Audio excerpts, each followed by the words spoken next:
ఓం నమో భగవతే వాసుదేవాయ. శివధనస్సు విరిగింది. ఆ ధ్వని సప్త సముద్రాలను దాటి మహేంద్రగిరిపై తపస్సు చేసుకుంటున్న పరశురాముని చెవిన పడింది.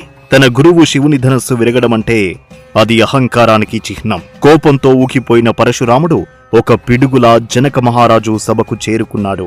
సభలోని రాజులంతా వణికిపోయారు. ఈ ధనస్సును విరిచిన వాడెవడు అని పరశురాముడు గర్జించాడు. శ్రీరాముడు ఎంతో వినయంతో ముందుకు వచ్చి అది నాతో విరచబడింది ప్రభు అని చేతులు జోడించాడు. పరశురాముడి క్రోధం కట్టలు తెంచుకుంది. క్షత్రియుల వంశం నిర్మూలించబడింది అనుకున్నాను, మళ్ళీ ఇక్కడ విర్రవీగుతున్నావా అంటూ తన విష్ణు ధనస్సును శ్రీరాముడికి ఇచ్చి దీనిని ఎక్కుపెట్టు చూద్దాం అని సవాలు విసిరాడు. శ్రీరాముడు చిరునవ్వుతో ఆ ధనస్సును అందుకున్నాడు. ఒక్క క్షణంలో దాన్ని వంచి అల్లే తాడును ఎక్కుపెట్టాడు. ఆ దృశ్యం చూసి పరశురాముడు నిర్ఘాంతపోయాడు. ఆ ధనస్సులోంచి దివ్యమైన కాంతి పుంజాలు వెలువడ్డాయి. పరశురాముడికి అర్థమైంది, ఎదురుగా ఉన్నది సామాన్య మానవుడు కాదు, స్వయంగా విష్ణు స్వరూపమేనని. పరశురాముడు తన అహంకారం తొలగి శ్రీరాముని పాదాలకు నమస్కరించాడు. ఒకే సమయంలో భూమిపై ఉన్న రెండు విష్ణు అవతారాలు ఇలా ముఖాముఖి కావడం భాగవత చరిత్రలోనే అద్భుతం. పరశురాముడు తన శక్తిని శ్రీరాముడికి ఇచ్చి తిరిగి తపస్సుకు వెళ్లిపోయాడు.